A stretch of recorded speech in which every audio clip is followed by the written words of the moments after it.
نحمدہ ونصلی علی رسولہ الکریم، اما بعد فاعوذ باللہ من الشیطان الرجیم، بسم اللہ الرحمن الرحیم۔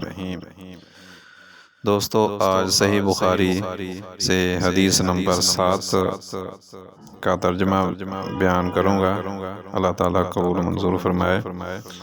حضرت عبداللہ بن عباس رضی اللہ تعالیٰ عنہ سے روایت ہے، انہوں نے فرمایا، ابو سفیان بن حرب نے ان سے بیان کیا کہ ہرقل شاہ روم نے انہیں قریش کی ایک جماعت سمیت بلوایا۔ یہ جماعت صلح حدیبیہ کے تحت رسول اللہ صلی اللہ علیہ وسلم، ابو سفیان اور کفار قریش کے درمیان طے شدہ عرصہ امن میں ملک شام بغرض تجارت گئی ہوئی تھی۔ یہ لوگ ایلیہ بیت المقدس میں اس کے پاس حاضر ہو گئے۔ ہرقل نے انہیں اپنے دربار میں بلایا۔ اس وقت اس کے ارد گرد روم کے رئیس بیٹھے ہوئے تھے۔ پھر اس نے ان کو اپنے ترجمان کو بلا کر کہا، یہ شخص جو اپنے آپ کو نبی سمجھتا ہے، تم میں سے کون اس کا قریبی رشتہ دار ہے؟ ابو سفیان نے کہا، میں اس کا سب سے زیادہ قریب النسب ہوں۔ تب ہرقل نے کہا، اسے میرے قریب کر دو اور اس کے ساتھیوں کو بھی قریب کر کے اس کے پس سے پشت بٹھاؤ۔ اس کے بعد ہرقل نے اپنے ترجمان سے کہا، ان سے کہو کہ میں اس شخص سے، اس آدمی نبی صلی اللہ علیہ وسلم کے متعلق سوال کروں گا۔ اگر یہ غلط بیانی کرے تو تم لوگوں نے اسے جھٹلا دینا ہے۔ ابو سفیان کہتے ہیں، اللہ کی قسم، اگر جھوٹ بولنے کی بدنامی کا خوف نہ ہوتا تو میں آپ صلی اللہ علیہ وسلم کے متعلق یقیناً جھوٹ بولتا۔ ابو سفیان کہتے ہیں، اس کے بعد پہلا سوال جو ہرقل نے مجھ سے آپ صلی اللہ علیہ وسلم کے بارے میں کیا، یہ تھا کہ تم لوگوں میں اس کا نسب کیسا ہے؟ میں نے کہا، وہ ہم میں اونچے نسب والا ہے۔ پھر کہنے لگا، اچھا، تو کیا یہ بات اس سے پہلے بھی تم میں سے کسی نے کبھی کہی تھی؟ میں نے کہا، نہیں۔ کہنے لگا، اچھا، اس کے بزرگوں میں سے کوئی بادشاہ گزرا ہے؟ میں نے کہا، نہیں۔ کہنے لگا، اچھا، یہ بتاؤ کہ بڑے لوگوں نے اس کی پیروی کی ہے یا غریبوں نے؟ میں نے کہا، بلکہ کمزوروں نے۔ کہنے لگا، اس کے پیروکار دن بدن بڑھ رہے ہیں یا کم ہو رہے ہیں؟ میں نے کہا، بلکہ ان کی تعداد میں اضافہ ہو رہا ہے۔ کہنے لگا، کیا اس دین میں داخل ہونے کے بعد کوئی شخص اس دین سے متنفر ہو کر مرتد بھی ہو جاتا ہے؟ میں نے کہا، نہیں۔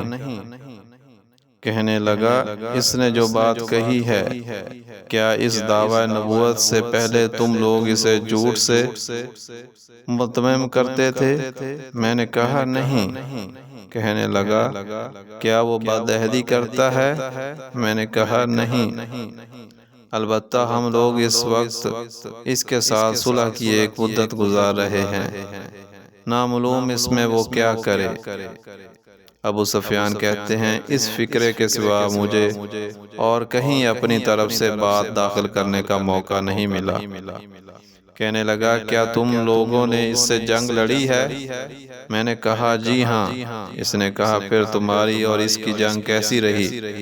میں نے کہا، جنگ ہم دونوں کے درمیان برابر کی چوٹ ہے۔ کبھی وہ ہمیں شکست پہنچا لیتے ہیں اور کبھی ہم انہیں نقصان سے دوچار کر دیتے ہیں۔ کہنے لگا، وہ تمہیں کن باتوں کا حکم دیتا ہے؟ میں نے کہا، وہ کہتا ہے، صرف اللہ کی عبادت کرو، اس کے ساتھ کسی چیز کو شریک نہ کرو، اور اپنے باپ دادا کی باتیں چھوڑ دو، اور وہ ہمیں نماز، سچائی، پرہیزگاری، پاک دامنی اور قرابت داروں کے ساتھ حسن سلوک کا حکم دیتا ہے۔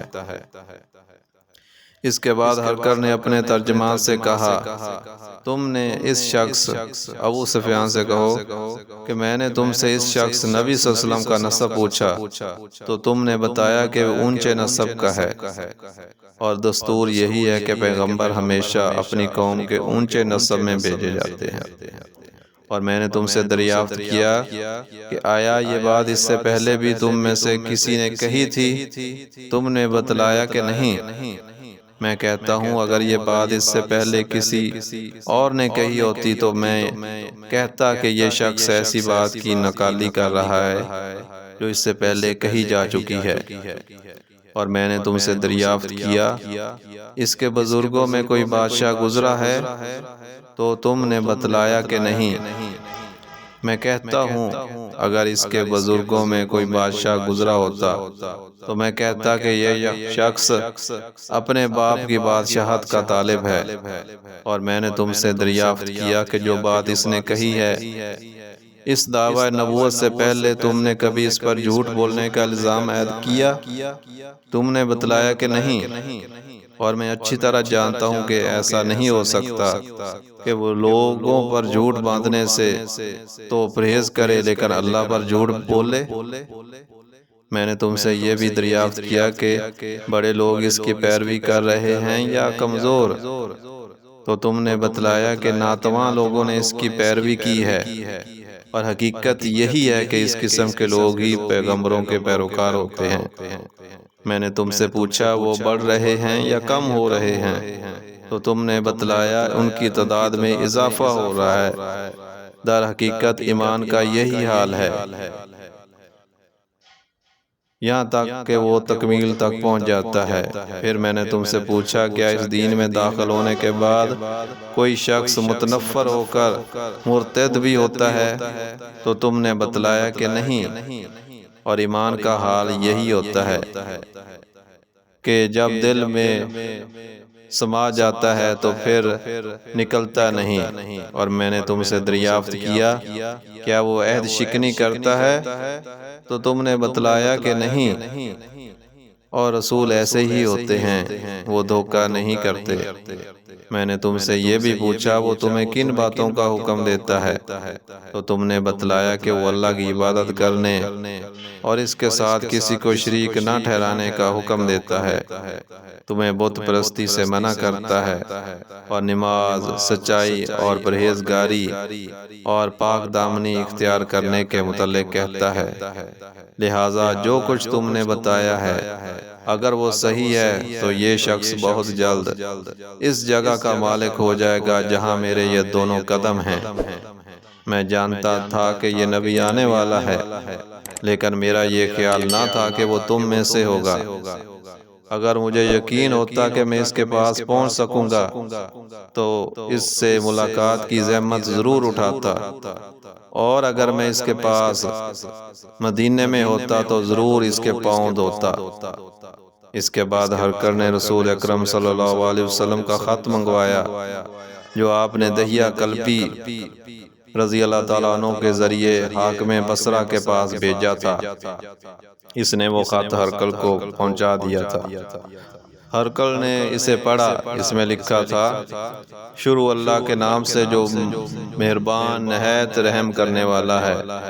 اللہ کے بندے اور اس کے رسول محمد صلی اللہ علیہ وسلم کی طرف سے ہرقل عظیم شاہ روم کے نام، اس شخص پر سلام جو ہدایت کی پیروی کرے۔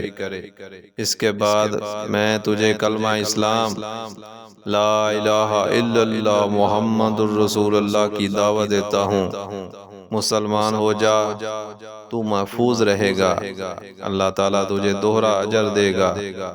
اگر تو یہ بات نہ مانے تو تیری رایا کا گناہ بھی تجھی پر ہوگا۔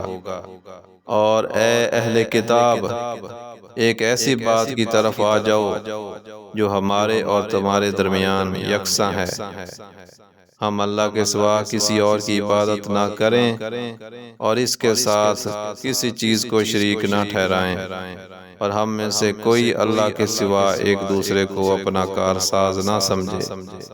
چنانچہ اگر یہ لوگ اعراض کریں تو صاف کہہ دو کہ گوار ہو ہم تو فرما بردار ہیں۔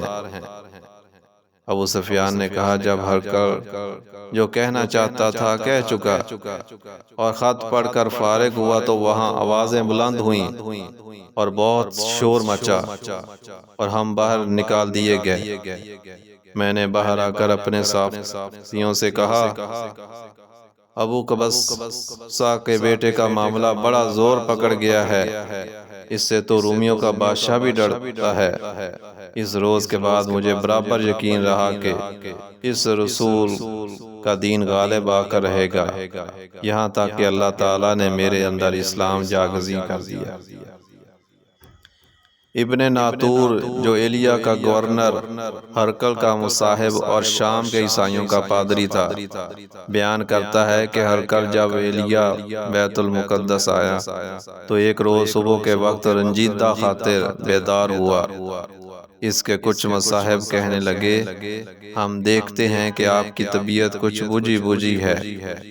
ابن ناطور نے کہا ہرقل ماہر نجومی اور ستارہ شناس تھا۔